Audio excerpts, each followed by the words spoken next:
Hello बच्चों, आप सभी का स्वागत है आपके अपने यूट्यूब चैनल कंपोजर पर। आई होप कि आप सभी अच्छे होंगे। तो आज की वीडियो में देखने वाले हैं हम क्लास 12 सब्जेक्ट आपका हिस्ट्री इतिहास का वो क्वेश्चन पेपर जो कि उत्तराखंड बोर्ड के द्वारा हाल ही में जारी किया गया है। और यहाँ से आपको ये क्लियर हो जाएंगे कौन कौन से क्वेश्चन इस पेपर से आपके सेम टू सेम या फिर आप बोल सकते हैं कॉपी पेस्ट होने हैं। और ये क्वेश्चन पेपर है जो कि हिस्ट्री का, और इसमें से कितने क्वेश्चन जो कि आपके मेन बोर्ड एग्जाम में आएंगे, और क्वेश्चन पेपर जो इस बार रहेगा आपका मेन बोर्ड एग्जाम का इजी रहेगा हार्ड रहेगा, प्लस कौन कौन से क्वेश्चन हैं जो आपके इस बार मोस्ट इंपॉर्टेंट में रहने वाले हैं। तो हमने आप लोग के लिए इंपॉर्टेंट क्वेश्चंस की पीडीएफ प्रिपेयर किया है जिसमें आपके एमसीक्यू हो गए, very short, short, long, Hindi medium, English medium दोनों के लिए क्वेश्चन अवेलेबल हैं। आप स्क्रीन पर देख पा रहे होंगे, सेम टू सेम आपको क्वेश्चन हिंदी में और इंग्लिश में देखने को मिल जाएंगे। ठीक है, अब बात कर लेते हैं प्रतिदर्श प्रश्न पत्र जो कि उत्तराखंड बोर्ड के द्वारा सैंपल पेपर जारी किया गया है इतिहास का वर्ष 2024-25 के लिए।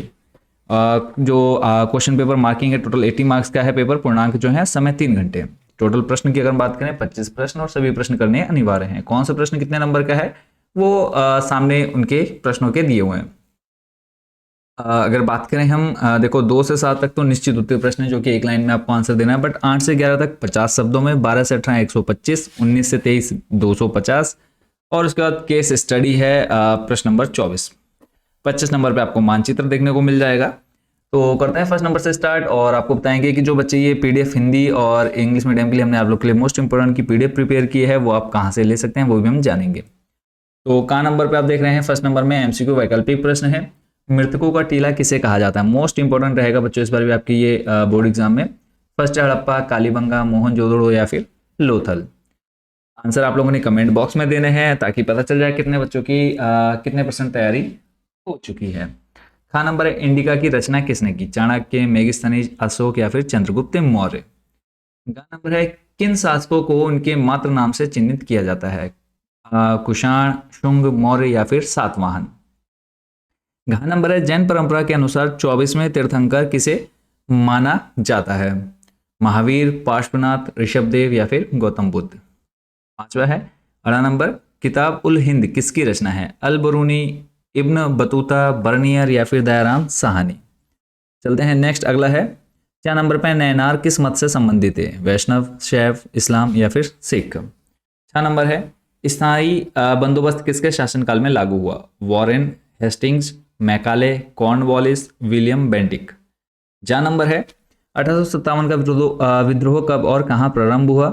ऑप्शन 11 मई लखनऊ, 10 मई मेरठ छावनी, 20 मई दिल्ली, 17 मई अवध। उसके बाद नेक्स्ट आ जाते हैं अभिकथन और कारण से संबंधित। अभी पिछले साल से इनको आपके बोर्ड एग्जाम में जोड़ा गया, उससे पहले ये प्रश्न नहीं पूछे जाते थे। अभिकथन और कारण यहाँ पे आपको 4 ऑप्शन दे रखे होते हैं।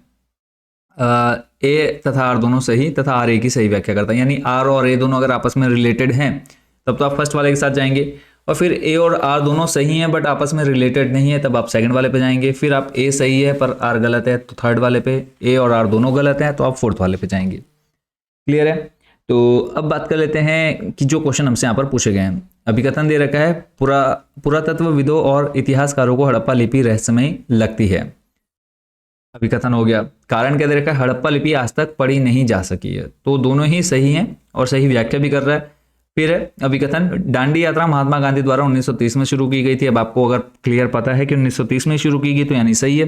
फिर कारण क्या दे रखा है, दांडी यात्रा का उद्देश्य भारत में ब्रिटिश शासन की नीतियों के प्रति समर्थन व्यक्त करना था। क्या समर्थन व्यक्त करना था दांडी यात्रा, या फिर विरोध करना था। तो जो भी आपको ठीक लगता है वो आपने हमें कमेंट बॉक्स में बता देना। आगे जाने से पहले देख लेते हैं जो पीडीएफ हमने आप लोगों के लिए प्रिपेयर की है। तो जो बच्चे लेना चाहते हैं वो कैसे ले सकते हैं। तो 2 स्टेप है, एक तो आप डायरेक्ट हमें व्हाट्सएप पर कांटेक्ट कर सकते हैं, अदर दूसरा है डायरेक्ट वेबसाइट से। तो जो बच्चे व्हाट्सएप पर लेना चाहते हैं तो आप यहाँ पे पीडीएफ की कॉस्ट देख सकते हैं। निश्चित उत्तरीय प्रश्न है, वेरी शॉर्ट जो है 20 रुपये आपको मिल जाएगी। मानचित्र जो कि आपका मैप है 10 रुपीज़ में। लॉन्ग और शॉर्ट क्वेश्चन है जो कि आपके 50 रुपीज़ के हैं, और एमसीक्यू जो वैकल्पिक प्रश्न है वो 20 रुपये। तो टोटल 4 पीडीएफ है, आपको 70 से 80 रुपये में आपको देखने को मिल जाती है। तो सिंपली आपने हमें व्हाट्सएप पर कांटेक्ट करना है। जो बच्चे व्हाट्सएप पर लेना चाहते हैं तो यहाँ पे व्हाट्सएप नंबर बच्चों आपके सामने स्क्रीन पर शो हो रहा है। तो सिंपली आपने हमें इस व्हाट्सएप नंबर पर मैसेज करना है। आपने अपनी क्लास, सब्जेक्ट और मीडियम बताना है, हिंदी मीडियम या फिर इंग्लिश मीडियम। हम आपको एक QR कोड दे देंगे, उस QR कोड पर जैसे आप पेमेंट करते हैं पीडीएफ आपको डायरेक्ट आपके व्हाट्सएप नंबर पर मिल जाएगी। तो ये हो गया व्हाट्सएप वाले बच्चों के लिए। अब जो बच्चे व्हाट्सएप पर ना लेकर के डायरेक्ट वेबसाइट से लेना चाहते हैं तो सिंपली आपने गूगल में जाके सर्च कर लेना है कंपोजर। सर्च करते आपके सामने इस तरह से कुछ इंटरफेस देखने को मिलेगा, क्लिक कर लेना है और आप हमारे इस होम पेज पर आ जाएंगे। थोड़ा सा नीचे आना है, ऑप्शन आपको मिल जाएगा टॉप 30 क्वेश्चन 2024-25। इस पर क्लिक करने के बाद नेक्स्ट जो आपने जाना है पेज पर कक्षा 12 टॉप 30 क्वेश्चन विद सॉल्यूशन पर क्लिक कर लेना है, क्लासेस सेलेक्ट करनी है। फिर उसके बाद आपके सामने सारे सब्जेक्ट देखने को मिल जाते हैं क्लास 12 के, तो आपने सिंपली आ जाना है हिस्ट्री या फिर इतिहास पर। क्लिक हेयर पर आपने क्लिक करना है और नेक्स्ट आप देखेंगे यहाँ पे हिंदी मीडियम इंग्लिश मीडियम फिर से आपको ऑप्शन मिलेगा। अब आप जिस भी मीडियम से उस पर सिंपली आपने क्लिक कर लेना है किसी भी टॉपिक पर। क्लिक करने के बाद आपको सारे टॉपिक एक साथ यहाँ देखने को इस तरह से देखने को मिलेंगे। इसमें से आपको जो PDF भी लेनी है आपने उसको सिंपली ऐड टू कार्ट कर लेना है। ऐड टू कार्ट करने के बाद नेक्स्ट आपने प्रोसीड टू चेकआउट। चेकआउट में जाके आपने अपनी यहाँ से डिटेल फिल कर देनी है। फिल करने के बाद लास्ट आप यहाँ पे टिक करके प्लेस ऑर्डर कर देंगे। इसके बाद आपसे पेमेंट का ऑप्शन मांगा जाएगा। पेमेंट होते ही आपको वहीं पर PDF डाउनलोड करने का ऑप्शन देखने को मिल जाता है। वापस चलते हैं हमारे सैंपल पेपर की तरफ। क्वेश्चन नंबर 2 बच्चों है, बौद्ध और जैन धर्म के आरंभिक ग्रंथों में कितने महाजनपदों का उल्लेख मिलता है। क्वेश्चन नंबर 3 है, त्रिपिटक में किसकी शिक्षाओं को संग्रहित किया गया है त्रिपिटक में। फिर है शेख सलीम चिश्ती की दरगाह कहाँ स्थित है। 5वां है, किस युद्ध में पराजित होने के बाद विजयनगर राज्य का पतन हुआ। 6 नंबर है, poverty and un British rule in India नामक पुस्तक के लेखक कौन है। ये आपके वन लाइनर है। क्वेश्चन नंबर 7 है, 13 दिसंबर 1946 को संविधान सभा के सामने उद्देश्य प्रस्ताव किसने रखा।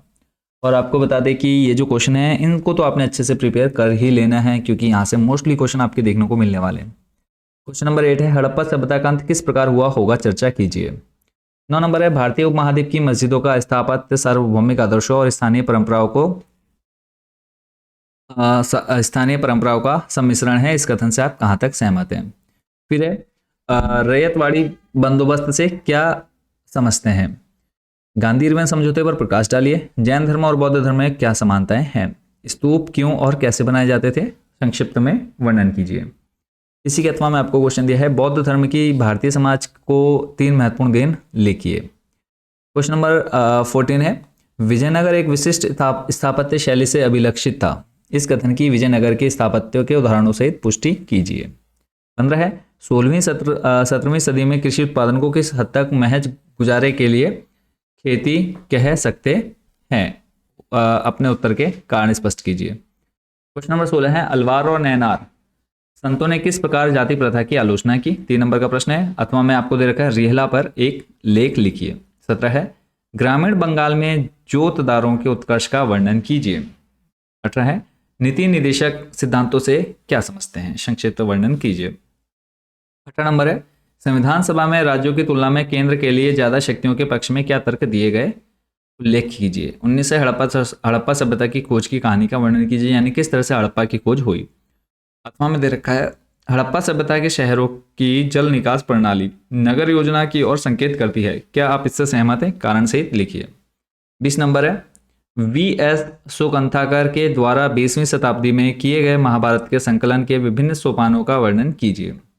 21 है, मुगल कालीन भू राजस्व व्यवस्था का वर्णन कीजिए। 22 है, विजयनगर साम्राज्य का सबसे बड़ा महत्वपूर्ण शासक कौन था, उसकी उपलब्धियों का विवरण दीजिए। अथवा में है, विजयनगर साम्राज्य की राजनीतिक दशा पर प्रकाश डालिए। 23 है, 1857 के विद्रोह के लिए कौन से सामाजिक तथा धार्मिक कारण उत्तरदायी थे। अथवा में दिया है, महात्मा गांधी ने राष्ट्रीय आंदोलन के स्वरूप को किस तरह बदल डाला।